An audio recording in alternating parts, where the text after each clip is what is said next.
सुप्रभात प्यारे बच्चों।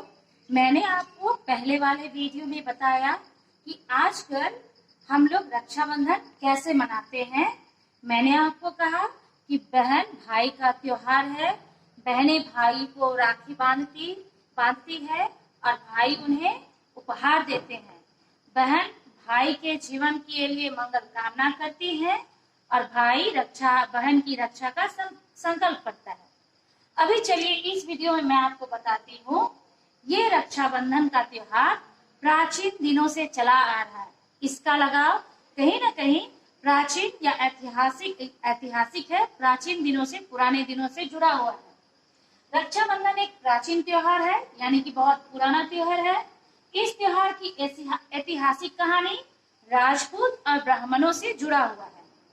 पहले क्या होता था प्यारे बच्चों, सावन महीने के सप्ताह में, सावन की पूर्णिमा के एक सप्ताह पहले लोग मिट्टी के पात्र या मिट्टी के बर्तन में गेहूं या जौ बो देते थे। एक सप्ताह में जब ये गेहूं और जौ का पौधा थोड़ा बड़ा हो जाता था, छोटे छोटे पौधे बन जाते थे, तब इन्हें राजपूत उन्हें लेकर ब्राह्मण उसे लेकर इस छोटे छोटे पौधों को राजपूत सेनानियों के कलाइयों में बांधते थे। राजपूत के सेना लोग जो युद्ध करने जाते थे, उनके हाथों में ब्राह्मण उन्हें बांधते थे। इसे बांधकर वे युद्ध में विजय की कामना करते थे, शुभकामना देते थे। इसका मतलब जब वे ये छोटे छोटे पौधे बांधते थे तो उसका मतलब है कि युद्ध में इनकी विजय होगी। जब ये इन्हें छोटे छोटे पौधे बांधते थे, जब ब्राह्मण राजपूतों को ये छोटे गेहूं के पौधे बांधते थे युद्ध में लड़ने वाले सेनाओं को, तो उनके बदले ब्राह्मणों को बहुत सारा धन मिलता था। जैसे यहाँ बहनें राखी बांधती हैं तो भाई उन्हें गिफ्ट देता है, उपहार देता है। उसी तरह जब ब्राह्मण उन्हें राखी बांधते थे या पौधे बांधते थे तो ब्राह्मणों को बहुत सारा धन मिलता था। ठीक है, और ये सब मिलकर उनके युद्ध में विजय की कामना करते थे।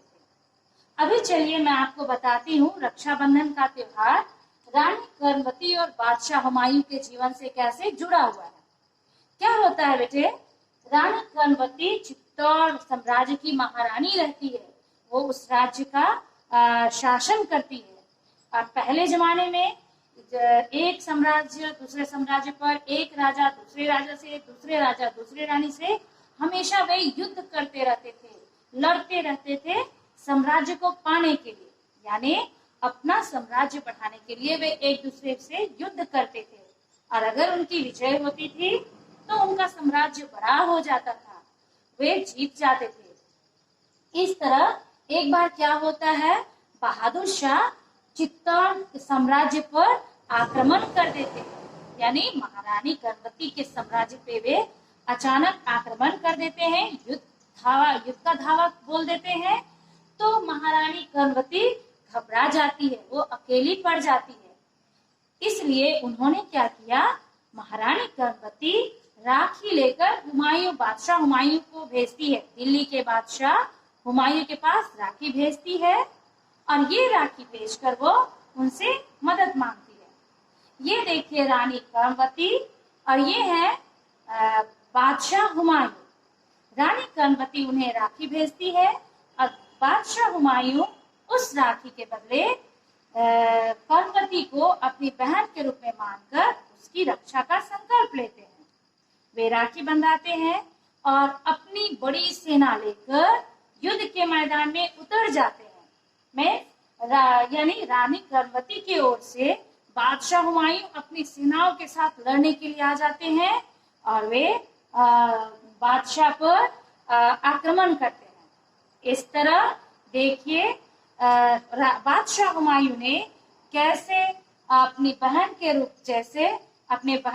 रूप में भाई के रूप में कैसे वो कर्णवती की मदद करते हैं।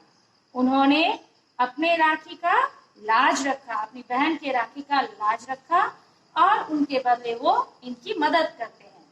इस तरह प्यारे बच्चों हम देखते हैं कि इस युद्ध में बादशाह हुमायूं का गुणगान होता है, क्योंकि वे एक दूसरे का मदद करते हैं।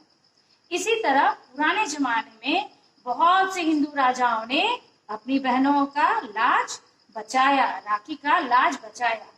इस तरह राखी का बंधन रक्षा का बंधन माना जाता है। मीन्स भाई अपनी बहन की रक्षा करता है, रक्षा करने का संकल्प लेता है।